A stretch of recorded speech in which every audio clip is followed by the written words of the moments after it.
Amada comunidade, este domingo, o quarto domingo do tempo comum, iniciando o mês de fevereiro, e esse nosso caminho que fazemos nestes domingos comuns até o início da quaresma, e depois vamos retomá-los após Pentecostes.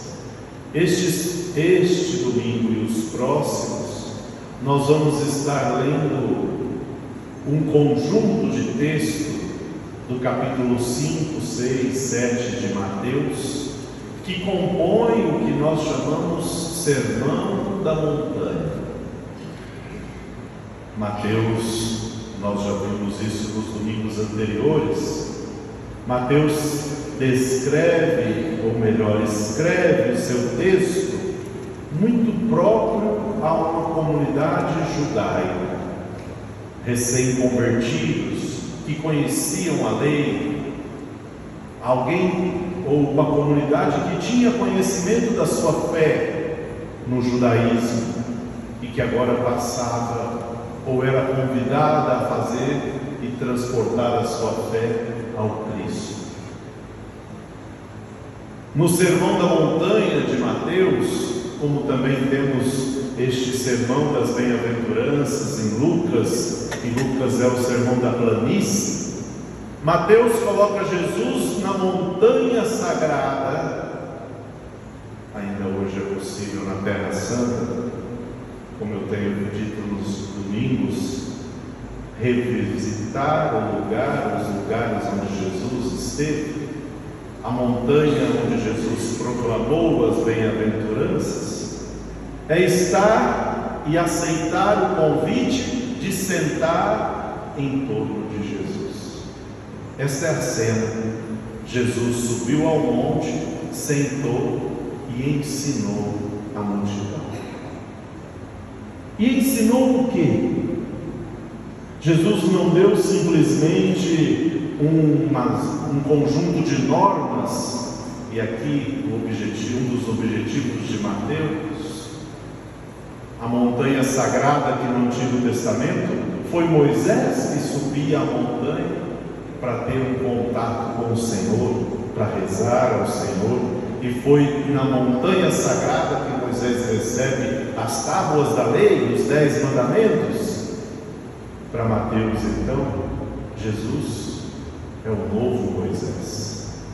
Jesus é aquele que traz não mais um decálogo, mas agora um caminho de salvação, que é o caminho da felicidade.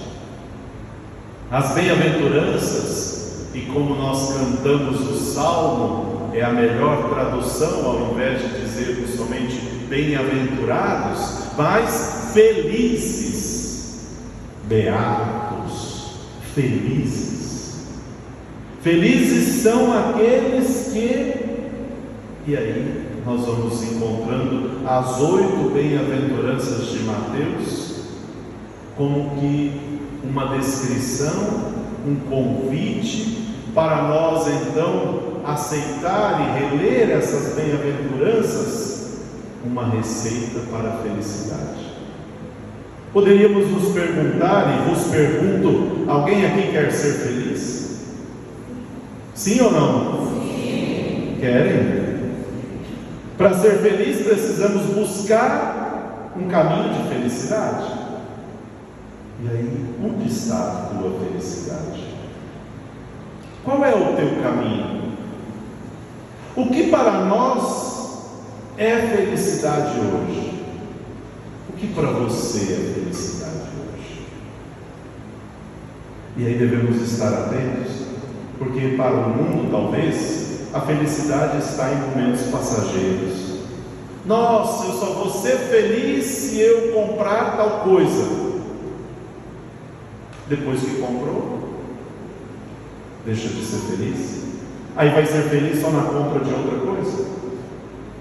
Eu vou ser feliz quando eu conseguir tal emprego.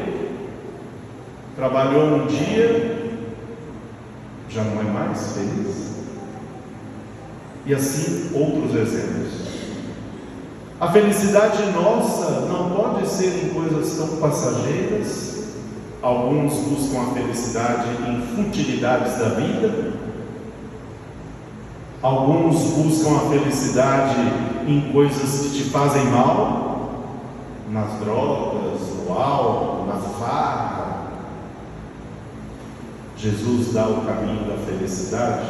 E esse tema, quanto já não se escreveu sobre a felicidade, o sentido da felicidade, a busca da felicidade, porque a humanidade é assim, buscamos a felicidade. Mas a felicidade que não passa, uma felicidade que permanece, não é simplesmente estar nesse mundo, mas é estar neste mundo com o olhar para o céu. É caminhar aqui. E como que eu vou caminhar aqui olhando para o céu? Buscando isso que Jesus nos ensina. De modo especial, a humildade que o profeta Sofonias nos diz na primeira leitura.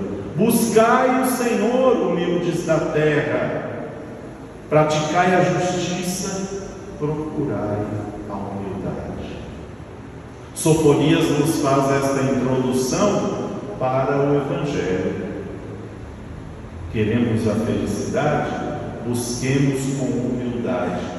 E nós cantamos o Salmo, retomando o Evangelho: felizes os pobres em espírito, porque deles é o reino dos céus. Mateus então vai nos ensinar já na primeira bem-aventurança, na primeira descrição de ser feliz, é ter um coração humilde. É ter um coração e uma vida, uma consciência de que nós não somos e não podemos nos caber somente em nós mesmos. Hoje tem crescido o número de pessoas que pensam em si, num amor próprio, num individualismo tão grande que basta a si mesmo.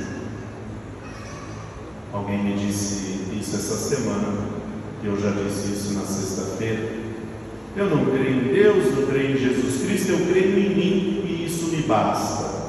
Eu disse, bom, é crer muito pouco, porque nós podemos pouco, e sem Deus, menos ainda, porque nós somos limitados. E essa é a primeira bem-aventurança, é reconhecer de que a grandeza vem de Deus, não de mim. Eu faço, eu aprendo, eu caminho com o Senhor, e por isso eu sou convidado a ter um coração humilde, um coração que na aflição sabe que a aflição vai passar, confia, chora, tem momentos de lágrimas que é o Senhor que vem nos consolar. Na aflição, nas dificuldades, é aquele também que planta misericórdia. Felizes os misericordiosos, porque alcançarão misericórdia. Eu preciso agir com misericórdia para receber misericórdia. Isso então, na primeira bem-aventurança, descreve todas as outras, porque o pobre em espírito é aquele que reconhece: eu sou pobre, e o pobre é aquele que necessita do outro. Pobre em espírito é aquele que reconhece o seu Deus, que está acima de todas as coisas. Deus está acima de todas as coisas. E quem é Deus para mim? E por isso a felicidade não está em construir aqui outros deuses. E alguns podem construir aqui nesse mundo outros deuses. Como eu iniciei a reflexão, quando eu busco a felicidade num bem, numa pessoa, numa ideologia, numa situação ou outra, a felicidade é em Deus. Mateus inicia e termina exatamente na primeira, porque deles é o reino dos céus. E a última bem-aventurança: felizes os que forem injuriados, perseguidos por causa da justiça. Ser bom, ser justo, ser misericordioso, pode olhar o mundo para nós e dizer: esse daí é um bobo, esse não presta, ou até mesmo nos perseguir, porque nós seguimos o Evangelho. Mas Jesus vai dizer: felizes se vos perseguirem por causa do Evangelho.